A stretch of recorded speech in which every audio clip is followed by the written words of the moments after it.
ఆప్కి అదాలత్లో శిల్పా శెట్టి గారి మీదున్న తర్వాత ఆరోపణ, ఈవిడ ఇంటర్నేషనల్ పాపులారిటీ కోసం ఏదైనా చేయడానికి అస్సలు వెనకాడరు. శిల్పా మేడం గారు, బిగ్ బ్రదర్ గురించి మాట్లాడదాం. ఆ షో మిమ్మల్ని సూపర్ స్టార్ చేసింది, ప్రపంచవ్యాప్తంగా ఫేమస్ చేసింది. ఇంగ్లాండ్లో ఉన్న అందరిళ్లలో శిల్పా శెట్టి అంటే ఎవరనేది తెలిసింది. అది తప్పుడు విషయమా? కానీ ఇది కూడా నిజమే. దీనికి మీరు చాలా బాధపడ్డారు. షోలో మీరు బాగా అవమానించబడ్డారు, చాలాసార్లు ఏడ్చారు. 2-3 షార్ట్స్ నేను ఏడ్చిన షార్ట్స్ని చూపించారు. ఆబ్వియస్లీ ఆ టైంలో ఒక ఆర్గ్యుమెంట్ జరిగింది జేడ్తో, God bless her soul. But అది కాకుండా చాలా విషయాలు కూడా అక్కడ జరిగాయి. అక్కడ చాలా మంచి మూమెంట్స్ కూడా ఉన్నాయి. బట్ యాజ్ యూజువల్ ఈ మీడియా వాళ్ళు తప్పుడు విషయాలే హైలైట్ చేస్తారు. దానివల్ల వాళ్ళకి టీఆర్పీ రేటింగ్స్ పెరుగుతాయి. తర్వాత అది ఎలాంటి విషయం అంటే అది సడన్లీ ఇంటర్నేషనలీ పాపులర్ అయింది. కానీ ఆ టైంలో వచ్చిన హెడ్లైన్స్ ఏంటో ఇప్పుడు నేను మీకు చదువుతాను. సరే. శిల్పా విషయంలో ఢిల్లీ నుంచి లండన్ వరకు సమస్యలే. శిల్పా విషయంలో చర్చలు జరుగుతూ ఉంటాయి. బ్రిటిష్ పార్లమెంట్లో కమన్స్. ఇంకొకరు కూడా రాశారు, శిల్పాకి ఏర్పడిన సమస్య ఇండియా చాలా కష్టాల్లో ఉంది. వావ్. చూడండి, ఇన్ లండన్ ఎవరంతా ఏషియన్స్ ఎవరంతా వాళ్ళ కంట్రీని వదిలి అక్కడికి వెళ్లారో, బంగ్లాదేశీస్, పాకిస్తాన్, ఇండియన్స్ వాళ్ళ కంట్రీని వదిలి అక్కడికి వెళ్లి వాళ్ళు సెటిల్ అయ్యారు. ఆబ్వియస్లీ ప్రతి చోట వాళ్ళు డిస్క్రిమినేషన్ ని ఫేస్ చేసుంటారు. తర్వాత ముఖ్యంగా వాళ్ళకి చాలా కష్టం అనిపించింది. నాకు అక్కడ అలా జరిగిందని. 44,000 మంది బ్రిటిష్ మీడియాలో కంప్లైంట్ చేశారు. 60,000, 65,000 people. It was the highest recorded complaint. దానివల్ల మీరు నిజంగానే హర్ట్ అయ్యారా ఆ షో వల్ల? They felt that they were treated badly. ఎందుకంటే నేనొక్కరిదానే ఇండియన్ ఇన్ ద హౌస్. వాళ్ళకేమనిపించిందంటే ఇట్ వాస్ ఇన్సల్టింగ్. సో వాళ్ళ పర్సెప్షన్ వేరే, నేను ఇంట్లో ఉన్నప్పుడు నా పర్సెప్షన్ డిఫరెంట్గా ఉంది. నేను నాతో పాటు అక్కడ ముగ్గురు ఉన్నప్పుడు, ముగ్గురు అమ్మాయిలు నన్ను చూసి మండిపడిపోతూ ఉన్నప్పుడు, అంటే ఆ మంట వల్లే అక్కడ ఆర్గ్యూ చేస్తూ ఉండేవాళ్ళం. కానీ I don't think they were resist. లేదు, మిమ్మల్ని ఎవరు ఇదంతా అసలు అడగలేదంటారా? మిమ్మల్ని చూసే అమ్మాయిలందరూ అసూయపడుతూ ఉన్నారు, మీ గురించి అలా ఇలా మాట్లాడుతున్నారు. మీరు ఏడు పాపేసి కొట్టాలనిపించలేదా? నేను ఫస్ట్ టైం షమితతో మాట్లాడాను నేను ఇంట్లోంచి బయటకొచ్చిన తర్వాత. సో ఏడ్చేటప్పుడు తను నన్ను ఒకే ప్రశ్నే అడిగింది, నువ్వెందుకు ఎవరిని కొట్టలేదు అని. ఏడ్చేటప్పుడు నువ్వు ఎలా భరించగలిగేవు అని.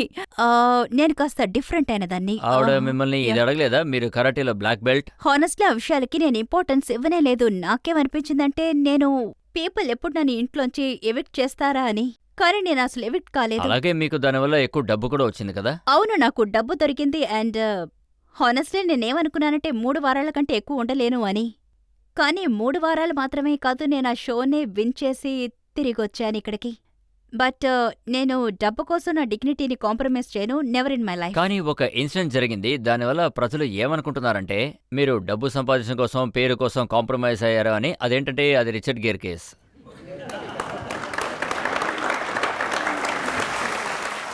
ఇప్పుడు మీరు నాకు ఒక విషయం చెప్పండి.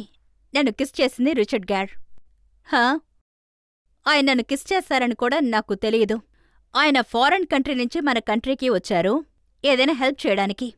ఏజ్ అనేది చాలా ఇంపార్టెంట్ అయిన విషయం.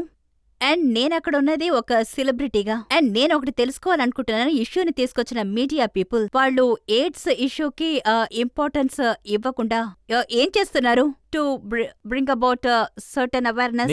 రిచర్డ్ గేర్ గారినే అడగాలి. ఆయన ఏదో చేయాల్సింది చేశారు. మేమిద్దరు ఎంటర్టైనర్స్, మేమిద్దరు ఆడియన్స్ ని ఎంటర్టైన్ చేయడానికి అలా చేశాం. సరే, ఓకే, ఆయన అలా చేశారు. ఆయన పెద్దగా ఏం చేశారని మీరు అలా అంటున్నారు? నా మీద ఒక క్రిమినల్ కేసు వేశారు, మీకు తెలుసా? ఇప్పుడు మా ఇద్దరి మీద క్రిమినల్ కేసు ఉంది. ఆయన ఏమన్నారో నేను స్టేట్మెంట్ మీకు చదివి వినిపిస్తాను. హాలీవుడ్ స్టార్ రిచర్డ్ గేర్ గారు ఏమన్నారంటే, శిల్పా శెట్టి అందం చూసి నాకు మతిపోయింది, అందుకే ఆయన మిమ్మల్ని కిస్ చేశారు. తర్వాత దీనికోసం నేను చాలా చింతిస్తున్నానని కూడా చెప్పారు. రిగ్రెట్. నెక్స్ట్ డేట్ ఎప్పుడు?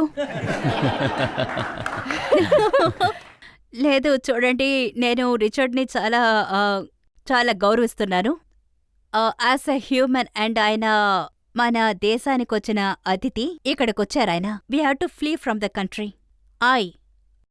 It's really sad. నేను ఎయిర్పోర్ట్లో ఉన్నాను వేరే దేశానికి వెళ్ళడానికి. నన్ను అసలు అలో చేయలేదు, ఎందుకంటే ఎయిర్పోర్ట్ అథారిటీ నా మీద ఒక క్రిమినల్ కేసు ఉందన్నారు. It's very disrespectful.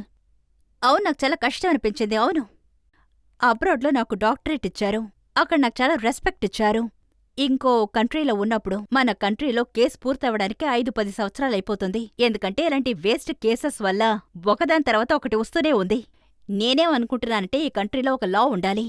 Celebrities not made a scapegoat and target. ఎవరికైనా పబ్లిసిటీ కావాలంటే వెంటనే కేసు వేసేస్తారు, హీరోయిన్ మీదో హీరో మీదో. నా మీద 4 కేసెస్ ఉన్నాయి.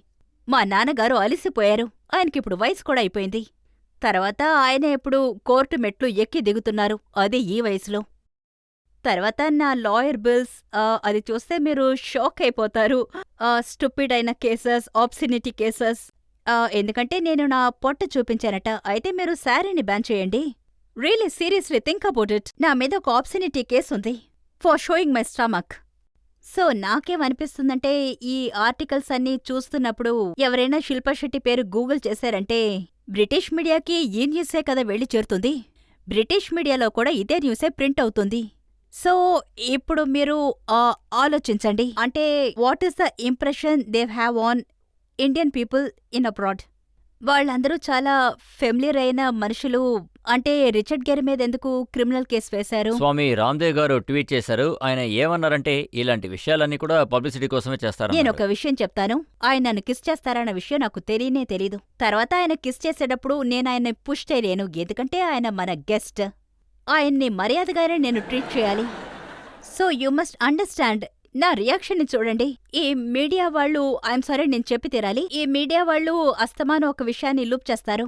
ఒకే విషయాన్ని, ఒకే షాట్ని, అంటే 25 సార్లు ఒకే షాట్ని. ఎవరికైనా ఇరిటేషన్గానే ఉంటుంది. నేను ఇరిటేట్ అయిపోయాను ఇక్కడేం జరుగుతుంది అని. యాక్చువల్లీ ఒకే షాటే he bend and kissed me, కానీ అదే షాట్ని 25 సార్లు చూపించారు. తర్వాత 25 కిస్లు. So I don't know how to react. So నేనిప్పుడు కూడా చెప్పడం లేదు ఆయన కిస్ చేయడం నాకు చాలా సంతోషంగా ఉంది అని. కానీ నేను ఏం చెప్తున్నానంటే ఇందులో అసలు నా తప్పే ఉంది. వాళ్ళు నా మీద కూడా కేసు పెట్టారు. అదే నాకు చాలా కష్టంగానూ బాధగానూ ఉంది. మనం ఆడియన్స్ని అడుగుదాం, శిల్పా గారి మీద తప్పుందా మీరే చెప్పండి.